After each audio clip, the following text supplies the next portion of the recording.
Haven't done a video in a while, but hopefully this one will help someone. It's with OpenTX, of course.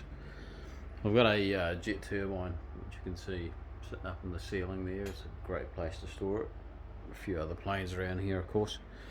As you know, with a standard arrangement for throttle hold on a radio, is if a plane is ready to go, of course your throttle's like that, and of course a lot of people just put a single switch like that on there so that when that switch is operated, throttle doesn't do anything, and that's great. Alright, there's been a few times that I've had where I've accidentally left that or bumped it as I've been walking out to the runway, and of course suddenly the plane's taken off and it's not good. But you'll notice now that I've taken that switch off and I still don't have a throttle, right? Reason being is to arm the throttle, it's a two-step process. So with that in the off position, to arm the throttle, it's pretty simple. It's turn that one on, then you come over here to this one, and it's 1, 2, normal mode. There you go. So that throttle is now armed, so it will work. And then to disable it again, of course, Throttle it's just disabled. flick that off like that, and the throttle once again is off. Reason being is it just gives you a bit more security, especially on some of the larger planes that you get now, like even some of these electrics. It's not a good idea to just let them take off on you. That can be quite embarrassing. The other thing I've done too is with a jet, to turn around and shut a jet down, or to start a jet up for a start off, you've got to have 0 trim. So you're going to be right down to minus 100. Then you've got to come back up above 0, I think it is. So if I go 50%, excuse me, and then to start the jet, it's all the way forward, all the way back down, and it will go through its startup sequence. Most of them are pretty well the same. To shut a jet down, you can't just, you've actually got to use your normal throttle cut, which is like there, but you got to get that trimmed down to 0. So what I've done is I've made it that switch does 2 things over there. So at the moment, if I go throttle disabled, and I pull this switch up now, I'll show you. So that throttle is disabled, but if I pull that switch up now, that's given you 100%, and it locks there too, 100%, or trimmed down to 100%, if you know what I mean. So with that locked as well, it means that it's just completely dead. There's no way it can start up, it can't do anything. To remove that lock, you just do that, and then it's back into business. So it's just a little thing that I've done. Someone might be able to use it for something. So what we'll do is I'll just go through the whole logical switch setup and try and explain it as best I can in my special voice. No, as best I can, because I can't take credit for all of this either. I've pulled a lot of this from all over the internet, so some of it I've done myself, but not all of it. Okay, so like logic switch 1, 2 and 3 has given you your throttle disabled, your throttle hold, if you know what I mean. 4, 5 and 6 has given you your flight modes. 5, 6 and 7 has given you your flight modes. 1, 2, 3 and 4 is the throttle hold, I think. But the gist of it is, if you copy this, you'll get it right anyway, and you'll be able to change it to suit yourself. And I'm just going to go through a few of these other two. I think oh God, you know what, it gets a bit embarrassing when you try and explain what you've done when you can't remember. But that's a good one there too, that 20, 21, 22, 23. If you're using a Horus X12 and you've got that 4 position switch, which is this one, you can go up, down, left and right.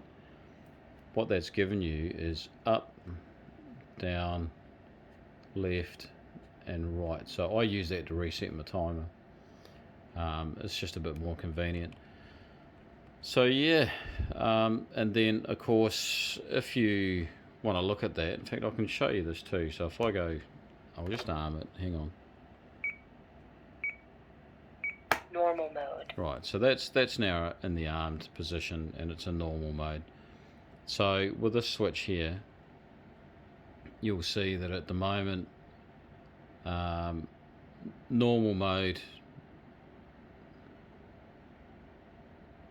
sorry, I'm just having a wee look before no, sorry, I've actually got that screen in the wrong place.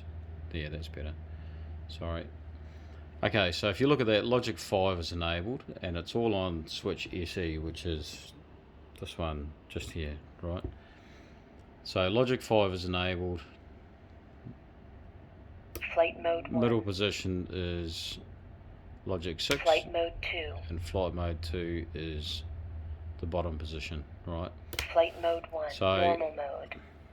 If I go back to, sorry, I'll go page up. So if we go back to flight modes, you'll see there that 5, 6 and 7 is giving you your flight modes to cover the that particular logical sequence. So it's just a really good way of doing it, I found. And of course, if none of those are active, it then treats it as being on flight mode 0, which is throttle hold, which means nothing moves. It's just a tidier way of doing things. Hopefully that'll help someone. On the special functions side, this is for the jet, of course. It's a little bit different for every plane that you go across. This just gives you a bit of a looky at how I've set things up.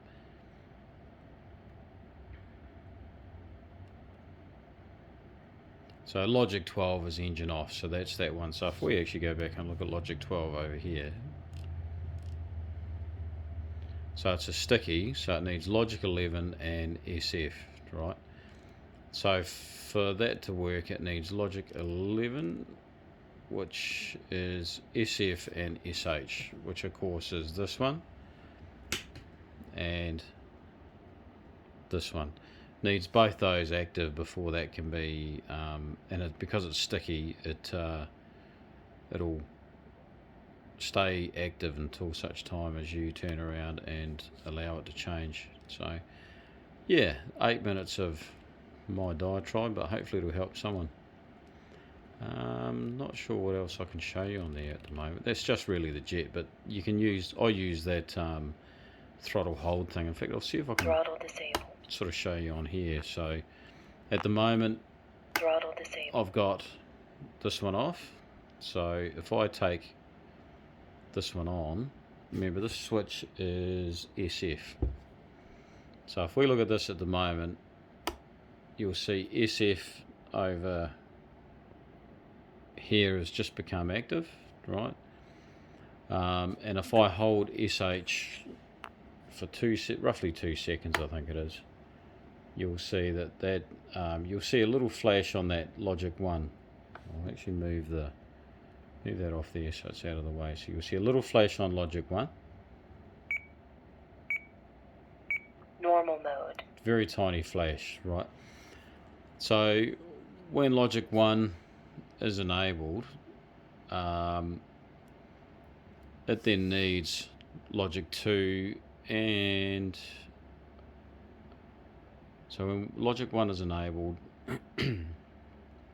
Logic 2, your throttle has to be below 60%, right? You can see there when I drop it down to 0, it becomes enabled. So then for Logic 3 to become enabled, Logic 1 and 2 have to be healthy, right?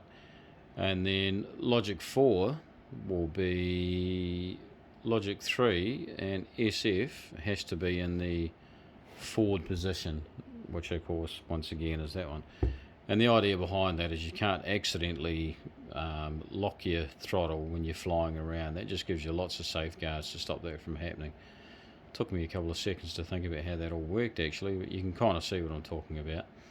So just to reiterate, Logic 1 gives you your 2-second timer. I'm not going to go into how I set the beep and things up because that can be sorted out pretty simply, I think. Logic 2 is checking your throttle is at 0. Logic 3, make sure the throttle's at 0 and also the timer has been counted. Yeah, so there we go. Hopefully it'll help someone. Thanks for looking. See ya.